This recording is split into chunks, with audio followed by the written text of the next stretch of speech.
Hello, dear learners. Welcome to our YouTube channel SK Pharma Tutorials. In this video, I am going to discuss about important route of drug administrations, that is parenteral route. Learning objectives.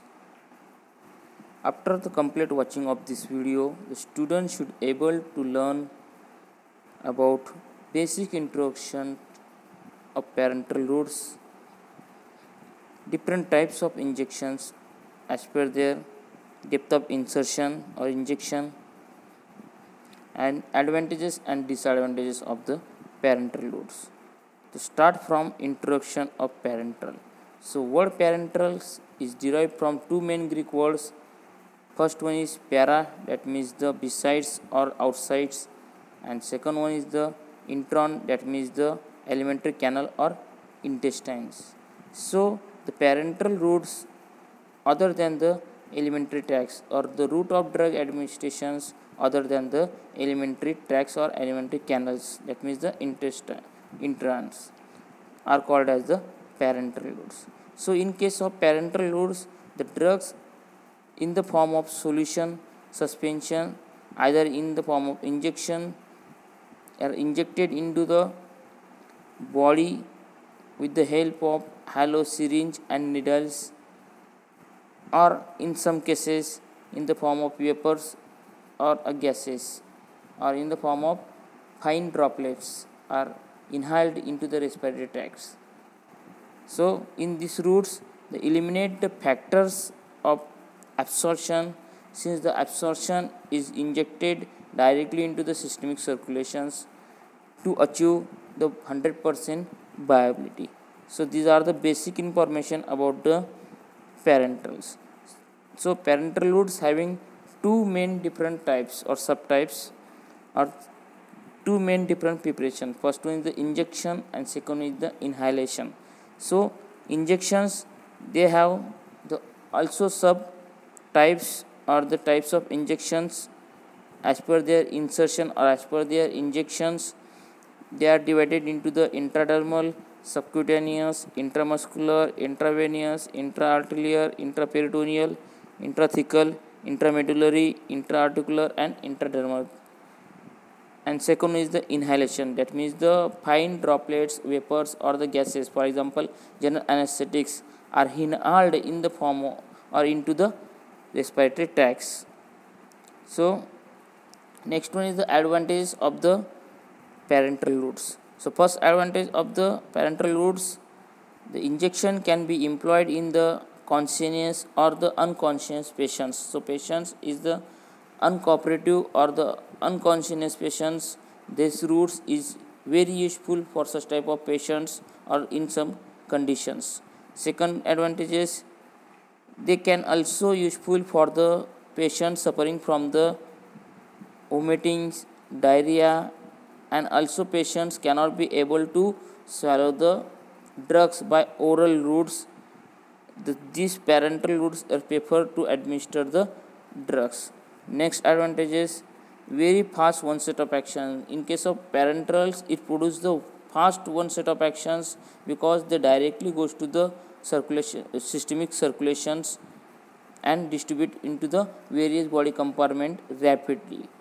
Okay. Next one is the avoid first pass metabolism. So in case of oral administrations, some drug produce the first pass metabolisms or the first pass degradations. Okay. So in case of parenterals, they avoid the first pass metabolisms. Next is no degradation in GIT fluid. Some drugs in case of oral administrations, they degrade into the GIT fluids or by the digestive juice. In case of parenterals, they avoid or they no degradations is occurs in a GIT. Okay. So 100% viability is achieved after the administration of the drugs or after the injection of the drugs. The total concentration goes to the systemic circulation. That's why it achieves the 100% viability. But in case of oral administration or topical applications, the drugs are not reach the 100% viability. Next advantage, avoid gastric irritations. Some drugs produce the gastric irritation, for example aspirins administered before the meals, it causes the gastric irritation. So the gastric irritation avoid in parenteral administration of the drugs. So ensure accurate dosage. So in case of parenterals, it ensures the accurate dosage or the dose of the drugs. These are the various advantages of the parenteral routes. Next one is the disadvantages or drawbacks of the parenteral routes. So first drawbacks, it requires the special techniques for the administrations. Those are not convenient or not economically for the patients. So the special techniques or special skills are required to administer the drugs in case of parenteral routes. Next, self medications, that means the self medication is difficulties or not possible the self medications in case of parenteral administrations. This is required the special technical persons or health professional to administer or inject the drugs. Next one is the painfuls or the injection after the administration or after the injections of the drugs, it produces the pain at the site of injections. Next one, skilled person is necessary to administer the drugs or injection the drugs into the various body cavities or into the various body tissues. Okay. Next disadvantage, strict aseptic conditions or the strict aseptic rooms is required for administration of drugs and also the preparation of the drugs. Okay. So in case of preparation of the drugs or the formulation of the drugs, the strict aseptic conditions or techniques are used to avoid the possibility of infections. So difficulty to reverse the drugs. So in case of parenterals, it is very dangerous, or the drawbacks of the parenteral routes to difficulties to reverse the drug. That means the unabsorbed drugs or withdrawal of the unabsorbed drugs is difficulty in case of parenteral routes. So the unabsorbed drugs cannot be withdrawn in these routes. Okay, it is expensive and economically for the patients. So next, injections. So detailed information about injections. The parenteral administration of injection or infusions by means of the needles or the syringe to insert it into the body. The injection and infusions are introduced directly into the bloodstreams, must be free from the air bubbles or by the particulate matters. The introduction of air or the particles might cause the embolisms, blockage in vessels, or several painful reactions or occur at the site of injections. The different sizes are available depending on the type of medications and injections needed.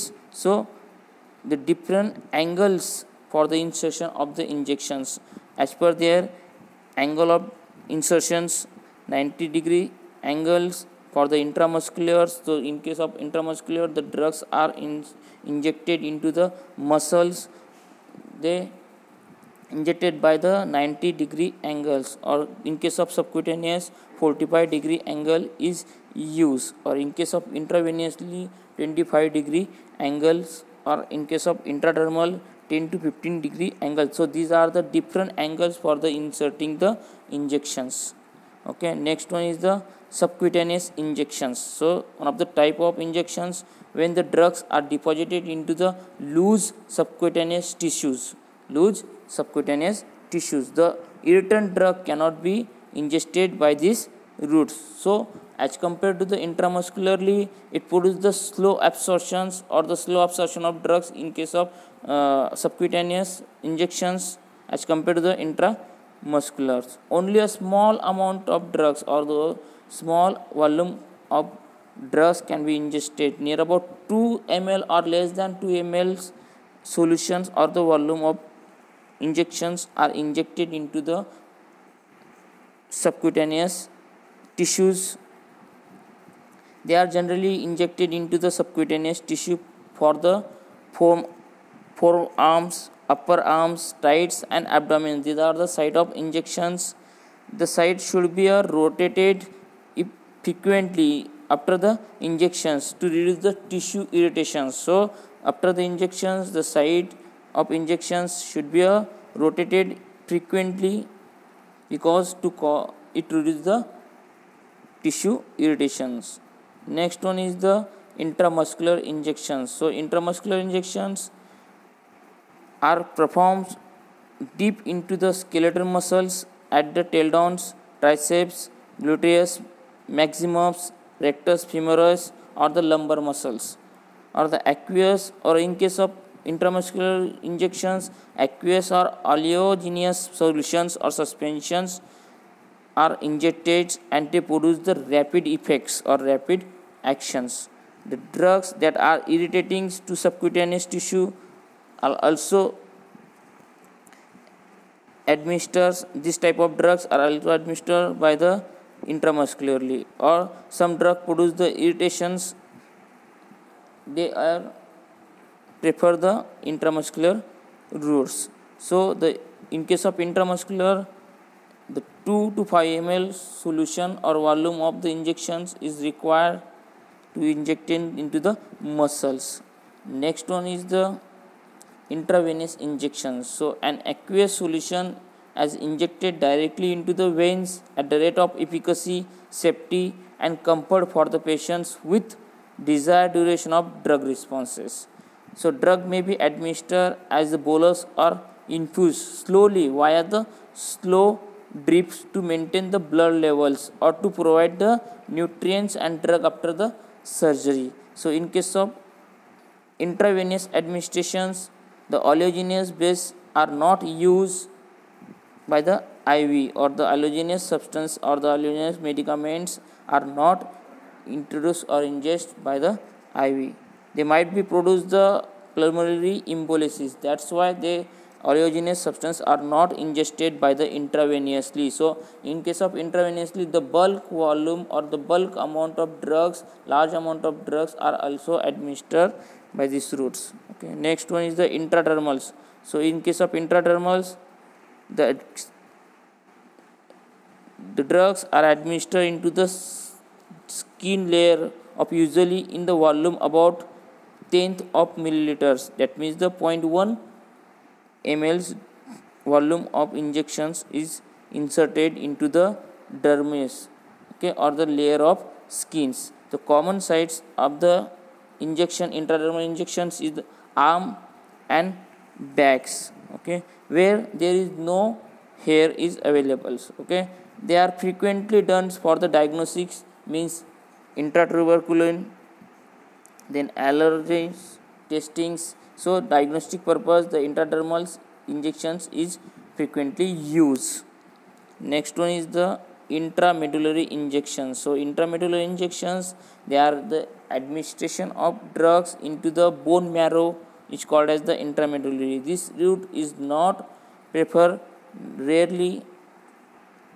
Next one, intra-articular injections. The drugs are administered into the joint cavity directly into the treatment of inflammatory joint conditions, or in case of rheumatoid arthritis, the drugs are inserted into the joint cavities. For example, steroids are given in the joint cavities for the inflammatory joint conditions. Okay. Next one, next types of the parenteral preparation or the parenteral route of drug administration, inhalations. So inhalations provide the rapid delivery of the drug across the large surface area of the mucous membrane of respiratory tracts and pulmonary epithelial, producing the effect almost rapidly with the IV infusions. Or these routes of administrations is usually or used for the drugs, that means the in case of gases, vapors, or the fine droplets are administered or inhaled into the respiratory tracts by the aerosols. This route is preferably effective and convenient for the patients with respiratory complaint or the complaints or respiratory disorders such as bronchial constrictions, bronchial asthma, or the chronic obstructive pulmonary disease. Because the drugs is delivered directly into the site of actions and they produce the systemic effect as well as local effect. So inhalations is produce systemic as well as local effect. For example of the inhalations, albuterols, corticosteroids. These are the drugs are inhaled by the or inhalation process. So some of the devices or the pictorial diagrams or the process for inhalation of the drugs in case of asthma, aerosols or the pressurized pumps is used to administer the drugs into the respiratory tracts to avoid or to treat the various respiratory disorders. So thank you for watching this video. Subscribe our YouTube channels, like and shares.